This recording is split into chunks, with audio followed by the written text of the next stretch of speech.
बिस्मिल्लाहिर्रहमानिर्रहीम। किसी के दिल में मोहब्बत पैदा करके उसे छोड़ देना उसे कत्ल कर देने के बराबर है। वालिदान का काम बच्चों को दौलत देना नहीं, उनको ऐसी तरबियत देना है जो इन्हें औरों की इज्जत और एहतराम करना सिखाए। आपके वालिद की हर चीज़ मुक़द्दस है, यहाँ तक कि इनके जूते भी, जिनको दरवाजे के सामने देखकर आपको तहफ़्फ़ुज़ का एहसास होता है। मोहब्बत तो वो है जो हाथ थामे तो जन्नत तक ले जाए।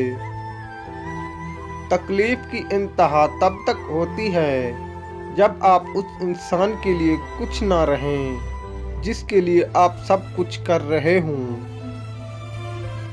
औरत माँ के रूप में है तो वो आपसे मोहब्बत करेगी, मगर जब औरत बीवी के रूप में होगी तो वो आपसे मोहब्बत मांगेगी।